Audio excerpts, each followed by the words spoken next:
Assalamualaikum warahmatullahi wabarakatuh.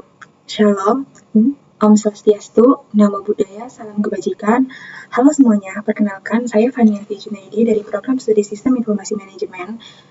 Pada kesempatan ini, saya akan mempresentasikan salah satu proyek saya di bidang data mining, yaitu analisis clustering pada detailed census income, dataset yang berjudul segmentasi data penduduk menggunakan metode clustering pada dataset adult census income.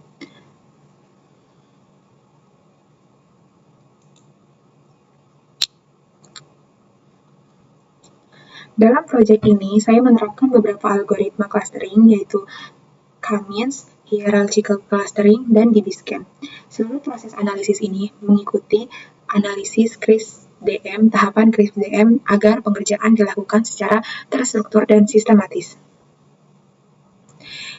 Ini adalah 5 yang akan menjadi topik pembahasan saya. Yang pertama ada business understanding, yang kedua data understanding, yang ketiga data preparation, yang keempat ada modeling, dan yang terakhir ada evaluation. Pada tahap business understanding ini, saya menggunakan adult census income dataset yang berisi informasi mengenai karakteristik individu seperti usia, pendidikan, pekerjaan, jam kerja, dan pendapatan. Tujuan utama dari proyek ini adalah untuk mengelompokkan data berdasarkan kemiripan karakteristik menggunakan algoritma K-means, hierarchical clustering, dan DB-scan. Selain membentuk segmen data, saya juga membandingkan performa ketiga algoritma tersebut untuk menentukan metode yang memberikan hasil clustering paling baik. Pada tahap pertama, saya mengimpor beberapa library Python yang dibutuhkan selama proses analisis, yaitu ada Pandas dan NumPy digunakan untuk pengolahan data, terus ada Matplotlib dan Seaborn untuk visualisasi, ada Standard Scalar untuk menormalisasi data, serta K-means, hierarchical clustering, dan DB-scan sebagai algoritma clustering. Selain itu, saya menggunakan Davis-Bouldin Score dan Silhouette Score untuk mengevaluasi kualitas hasil clustering. Sedangkan library warnings digunakan agar output program lebih bersih dari pesan peringatan yang tidak diperlukan. Selanjutnya di sini ada membaca dataset. Ini adalah output dari dataset saya, yaitu ada 5 data pertama dan 5 data terakhir. Nah, pada tahap ini saya melakukan eksplorasi awal terhadap dataset. Informasi ini menjadi dasar dalam menentukan proses pre-processing yang akan dilakukan sebelum membangun model clustering. Next, yaitu ada memeriksa struktur dataset. Di sini saya memeriksa struktur dataset dan didapatlah informasi terkait nama kolom dan juga informasi dataset dan juga ada jumlah baris dan kolom. Selanjutnya ada check missing value. Nah, pada tahap ini saya melakukan pengecekan missing value dan data duplikat.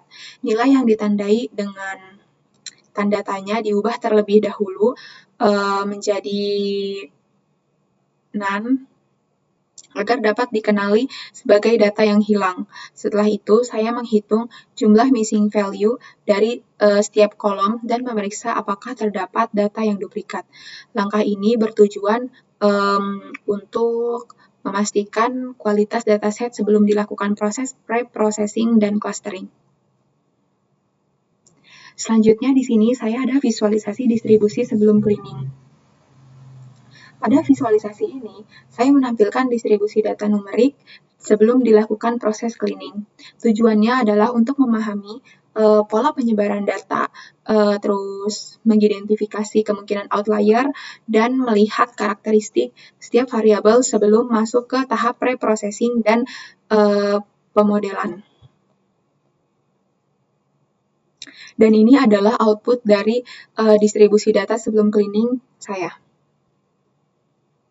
Selanjutnya saya ada eksplorasi data awal.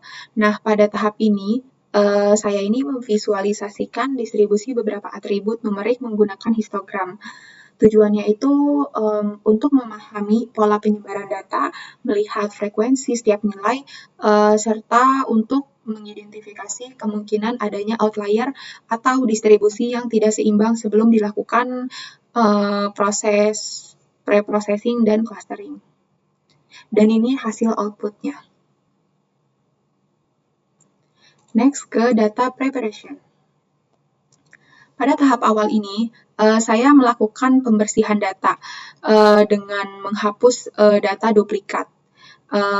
Ini itu bertujuan untuk memastikan bahwa tidak ada data yang tercatat lebih dari satu kali, sehingga kualitas dataset tetap terjaga dan hasil clusteringnya menjadi lebih akurat. Nah, baris setelah hapus duplikatnya itu menjadi 32.537.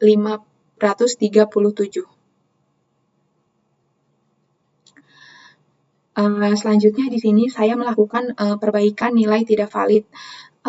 Di sini saya melakukan checking pada beberapa atribut numerik untuk memastikan nilainya berada dalam rentang yang wajar. Misalnya usia antara 17 hingga 90 tahun dan jam kerja per minggu antara 1 hingga 99 jam. Selanjutnya, saya juga menangani outlier menggunakan metode interquartile range atau IQR, yang dimana itu adalah nilai yang berada di luar batas bawah maupun batas atas tidak dihapus, melainkan disesuaikan ke batas tersebut agar pengaruh data ekstrim terhadap proses clustering itu dapat dikurangi. Selanjutnya di sini saya ada imputasi missing value. Nah, pada langkah ini, saya melakukan imputasi missing value pada seluruh atribut numerik. Jika terdapat nilai yang kosong, nilainya itu akan diganti menggunakan median dari kolom tersebut. Jadi, kolom yang tidak memiliki missing value itu tidak dilakukan perubahan sehingga data tetap dipertahankan sesuai dengan kondisinya. Nah, selanjutnya saya juga ada checking outlier IQR yang dimana tadi saya sudah lakukan dan ini adalah lebih detailnya. Pada tahap ini saya menangani menggunakan metode IQR. Jadi setiap kolom itu dihitung batas bawah dan batas atasnya, kemudian nilai yang berada di luar rentang tersebut dibatasi menggunakan teknik capping. Jadi dengan cara ini pengaruh data ekstrim dapat dikurangi tanpa harus menghapus data dari dataset. Next yaitu ada future scaling. Nah, di tahap ini saya melakukan future scaling menggunakan standard scaler, yang dimana tujuannya itu agar setiap variabel memiliki skala yang seimbang, sehingga tidak ada fitur yang mendominasi perhitungan jarak pada algoritma K-means dan hasil clustering menjadi lebih akurat.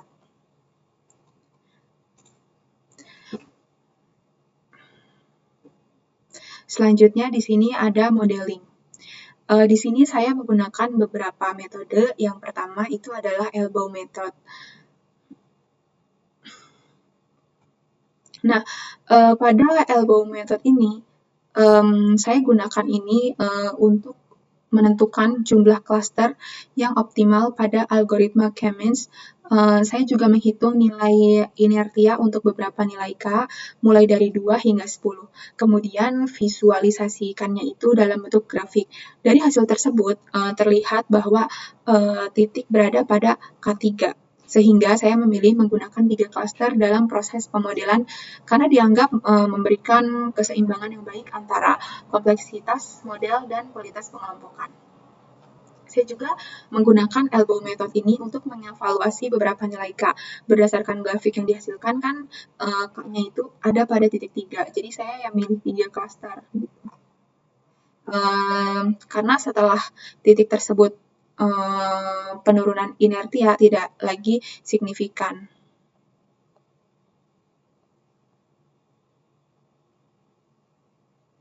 Next, di sini ada K-means. Nah, tahap ini itu saya menerapkan 3 algoritma clustering, yaitu K-means, hierarchical clustering, dan DB-scan. Nah, ini.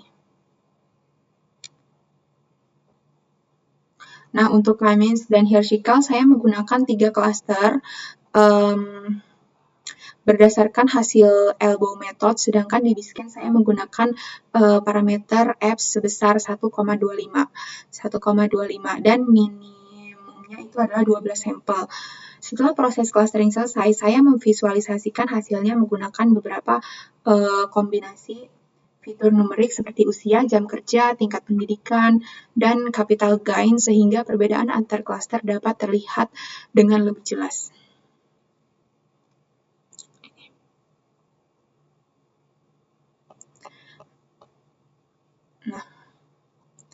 Nah, pada tahap ini saya itu memvisualisasikan hasil dari pengelompokan data di atas yang 3 di atas tadi, menggunakan 3 algoritma clustering tadi. Nah, hasilnya yaitu ada di ini ya.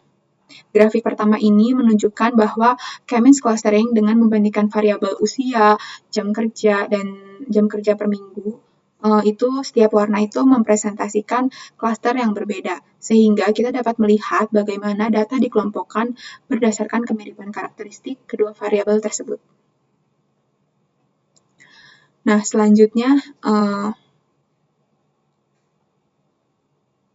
di sini ada grafik kedua yang dimana menampilkan hierarchical clustering dengan menggunakan tingkat pendidikan dengan usia.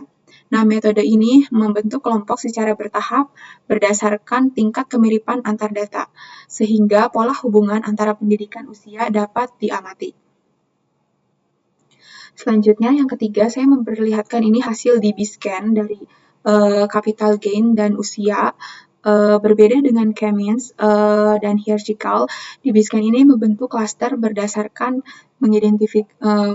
berdasarkan kepadatan data. Oleh karena itu, metode ini juga mampu untuk mengidentifikasi data yang berada di luar kelompok utama atau dianggap sebagai noise.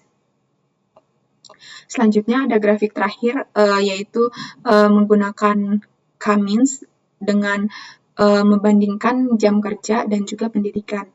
Nah, visualisasi ini itu membantu melihat apakah terdapat pola pengelompokan berdasarkan kombinasi kedua atribut tersebut.